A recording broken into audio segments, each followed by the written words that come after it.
Meu caro presidente Exalci Lucas, meu caro amigo senador Paim,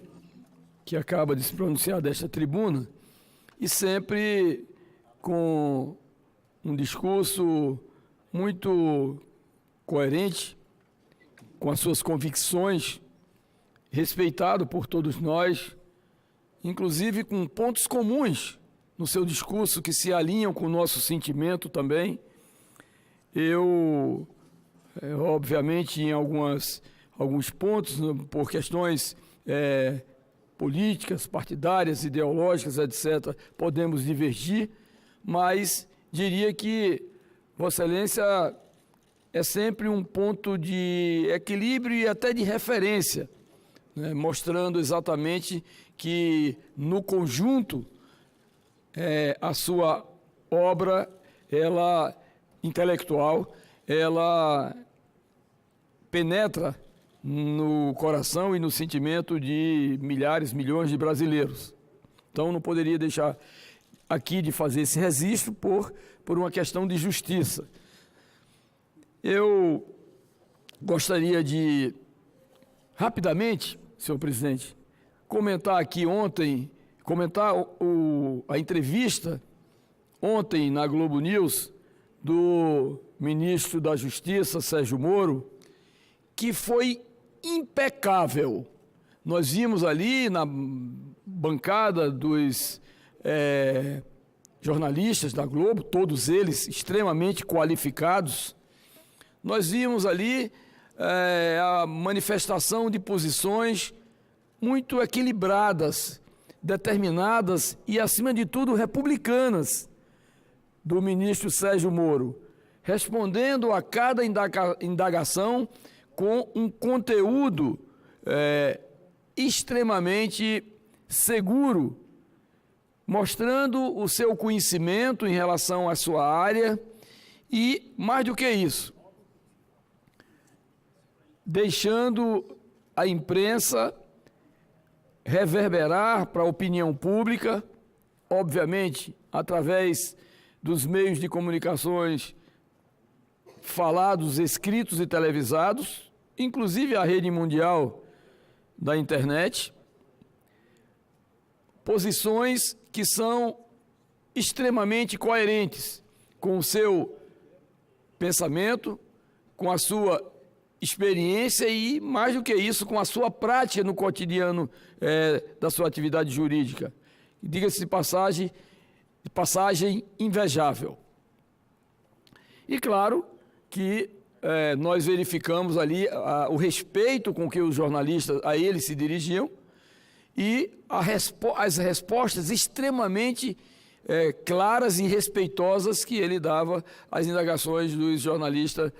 da Globo News. Então, eu não poderia deixar aqui de fazer esse comentário, porque por praticamente 1 hora de entrevista, o ministro se ouve muito bem e não deixando um rastro sequer de dúvida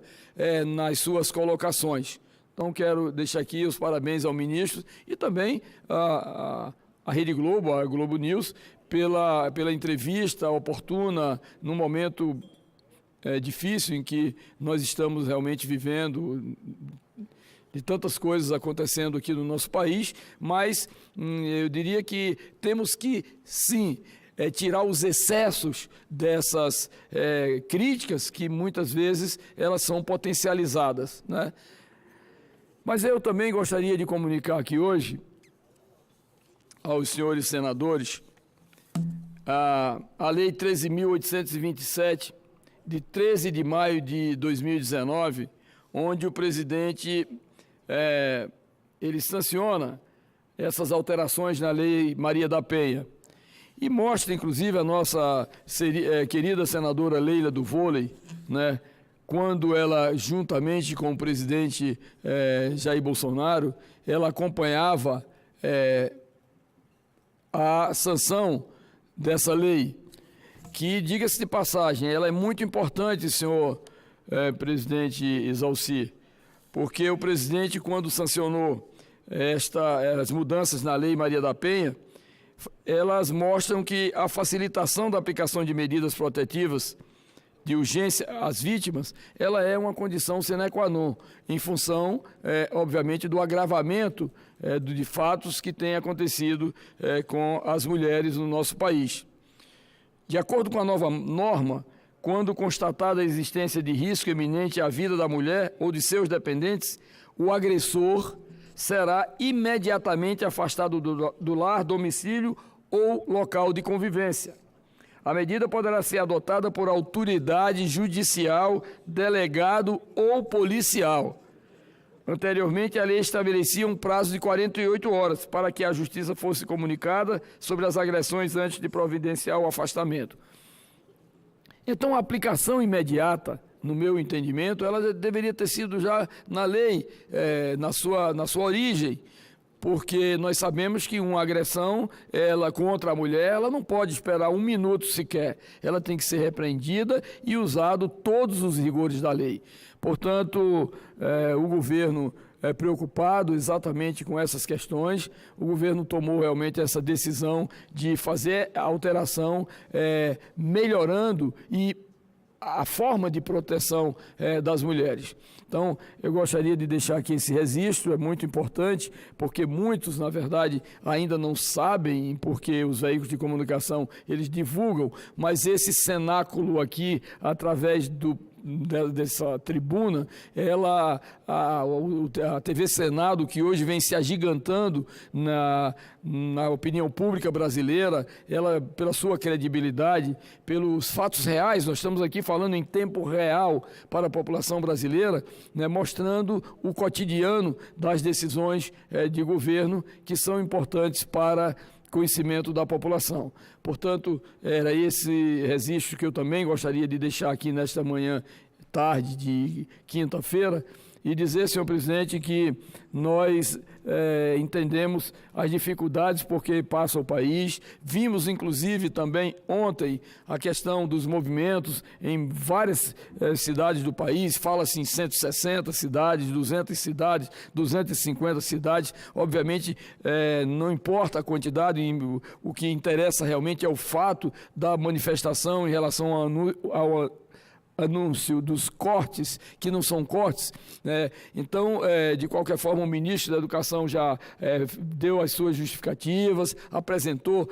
os fatos de uma forma muito clara. Nós também, apesar de base do governo e na vice-liderança do governo, entendemos que a educação, os recursos da educação, eles devem, assim como da saúde também, devem ser intocáveis, porque lógico que a educação é o que, na verdade, vai fortalecer a vida desse país gigante, desse país cheio de virtudes que nós somos. Nós vemos hoje, apesar de todas as críticas, nosso país está funcionando bem, a nossa democracia está clara, as nossas instituições estão conscientes das dificuldades em que vivemos, e esta casa tem uma importância enorme no equilíbrio, né, entre a insatisfação e as demandas que a sociedade apresenta, mas gostaria realmente de dizer que eu sou daqueles que tenho fé. Acho que nem tanto ao mar, nem tanto à terra. Às vezes, a oposição, de uma forma muito dura, impiedosa, e que lá no passado também já foi oposição, depois governo, e hoje volta à oposição, deve pensar primeiro no Brasil, deve pensar primeiro nesse país que, na verdade, nos abriga a todos nós, quase 210 milhões de brasileiros esperançosos em dias melhores. Então, torcemos para que haja pelo menos a unidade no essencial, torcemos apenas que a classe política possa, na verdade, dar exemplo para a sociedade, né? O Poder Executivo, o Legislativo, o Judiciário se unam em defesa de um projeto Brasil que possa, na verdade, levar até a sociedade brasileira melhores dias. Então, gostaria de deixar também esse registro aqui e torcer para que todos os nossos companheiros, sejam deputados federais, sejam senadores, o Congresso Nacional como um todo, dê um exemplo para a sociedade, trabalhando muito, se dedicando muito, compreendendo as divergências, mas, acima de tudo, trazendo a unidade para que nós possamos melhorar e ajudar a vida do nosso país. Muito obrigado, senhor presidente. Pedir a Vossa Excelência para assumir rapidamente só, enquanto eu quero convidar já o próximo orador, o senador Wellington Fagundes, para fazer o seu pronunciamento.